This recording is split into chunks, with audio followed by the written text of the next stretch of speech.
खबर इंदौर से। रंजीत हनुमान जी की प्रभात फेरी के दौरान हुए हत्याकांड को अंजाम देने वाले आरोपी पुलिस की गिरफ्त में। तात्कालिक विवाद के आक्रोश में आरोपियों द्वारा दिया गया घटना को अंजाम। पुलिस द्वारा मात्र 8 घंटे में आरोपियों को किया गिरफ्तार। दिनांक 4/1/2024 को रंजीत हनुमान समिति द्वारा प्रभात फेरी सुबह 5 बजे निकाली गई, जिसमें रंजीत हनुमान जी की मूर्ति और ध्वनि विस्तार यंत्र मौजूद थे।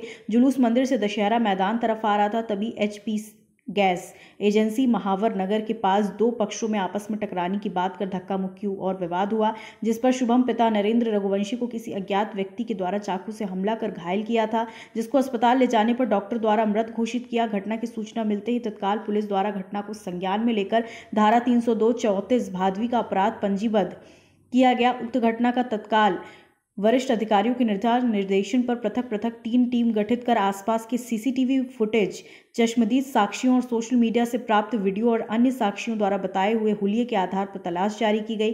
पुलिस थाना अन्नपूर्णा का क्राइम ब्रांच की टीमों को आरोपियों की पतारसी के लिए लगाया। CCTV फुटेज और अन्य सबूतों के माध्यम से आरोपियों की पहचान 01 यश गोधा, 02 कपिल यादव, 03 युवराज यादव, तीनों निवासी भागीरथपुरा के रूप में हुई। पुलिस टीमों के द्वारा घटनास्थल पर मौजूद संदेही को पकड़कर आरोपियों की पूछताछ की।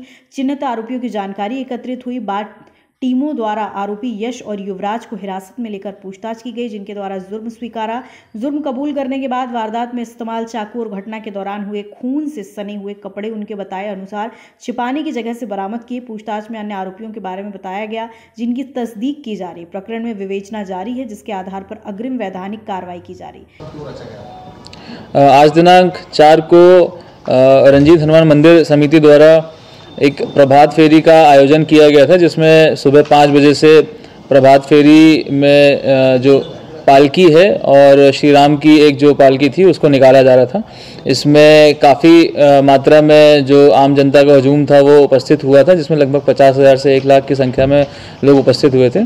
उस दौरान मऊ नाका के पास में महावर नगर के पास HP गैस एजेंसी के पास में 2 पक्षों में धक्का मुक्की की बात को लेकर के विवाद हुआ, जिसमें धक्का मुक्की में कुछ लोगों को चोट आई और एक व्यक्ति जो कि जिसका नाम शुभम पिता नरेंद्र रघुवंशी है, उसे 2 अज्ञात व्यक्तियों के द्वारा एक धारदार हथियार चाकू से घायल किया गया, जिसे अस्पताल ले जाने पर डॉक्टरों द्वारा मृत घोषित किया गया था। इस पर से सूचना मिलते ही तत्काल मामले को पंजीबद्ध किया गया। 302 का मामला पंजीबद्ध किया गया और इसमें थाना अन्नपूर्णा की और क्राइम ब्रांच की संयुक्त टीमों को आरोपियों की पहचान के लिए और आरोपियों की गिरफ्तारी के लिए लगाया गया था। घटनास्थल से चक्षुदर्शी साक्षी, कुछ 6 से 7 संदेही और आसपास के लगे हुए फुटेज CCTV के लोगों से पूछताछ करने के बाद में 3 मुख्य आरोपियों की पहचान हो पाई थी, जिनके नाम यश पिता जितेंद्र गोधा है, कपिल पिता परशुराम यादव और युवराज पिता चंदर यादव। ये तीनों भागीरथपुरा के रहने वाले हैं और इनके अलावा अन्य कुछ लोगों की सहभागिता पाई गई थी। पृथक क्राइम ब्रांच की और अन्नपूर्णा थाना की टीमों के द्वारा इनको गिरफ्तार करने के लिए प्रयास किए गए और इसमें यश पिता जितेंद्र गोधा और युवराज पिता चंदर यादव को गिरफ्तार किया गया। गिरफ्तार करने के पश्चात पूछताछ में इनके द्वारा जुर्म करना कबूल किया गया और घटना में इस्तेमाल किया गया जो चाकू था वो और घटना के दौरान पहने हुए कपड़े जिसमें खून लगा हुआ था, उनको इनके द्वारा छुपाई गई जगह से बरामद करवाया गया। इस प्रकार से फिलहाल 2 आरोपियों की गिरफ्तारी हो चुकी है। एक आरोपी कपिल यादव फरार है और अन्य कुछ आरोपी संदेही हिरासत में है, जिनसे पूछताछ करके बाद में पृथक से इन्हें आरोपी बनाया जाएगा। चाकू कहां से आया सर आरोपियों के पास में? आरोपियों के से पूछताछ में बात सामने आई है कि फेरी के दौरान ही उन्होंने कुछ अन्य लोगों से विवाद करके चाकू छीना था। मुख्य कारण सर मृतक शायद तक किसी संगठन में जुड़ा था, इसकी जानकारी है क्या? भारतीय जनता पार्टी युवा मोर्चा इस घटना में जो मृतक है शुभम पिता नरेंद्र रघुवंशी, वह बजरंग दल का कार्यकर्ता था और उनसे जुड़ा हुआ था। मुख्य कारण क्या रहा इसका? घटना का मुख्य कारण यह सामने आया है कि जो आरोपी पक्ष के लोग हैं वे जो डिवाइडर है उस पर चढ़ करके फेरी की यात्रा को देखना चाह रहे थे। उस दौरान स्लिप करके एक पक्षी ऊपर गिर गए थे। इस दौरान उनके आपस में विवाद हुआ, हाथापाई हुई और हाथापाई में आरोपी पक्ष का एक व्यक्ति जो कि कृष्ण प्रजापति जिसका नाम है, उसके साथ मारपीट की गई, जिसके सर से खून निकला। इस प्रकार तत्कालिक विवाद में आक्रोश में आकर आरोपी पक्ष के यश और युवराज के द्वारा जो मृतक है उसे गले पर चाकू से वार किया गया और उसके बाद उसकी मृत्यु हो गई। बैकग्राउंड क्या है इन लोगों का? युवराज जो है वो ट्रक खाली कराने का काम करता है और यश सैनिटरी नैपकिन्स की जो पॉलीथीन होती है उसकी कटिंग का काम करता है।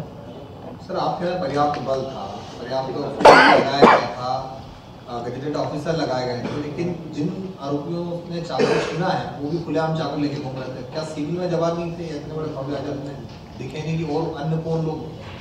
जी, ये प्रभात फेरी का कार्यक्रम जो है लगभग हर वर्ष होता है और इसमें हर वर्ष पुलिस की व्यवस्था लगती है।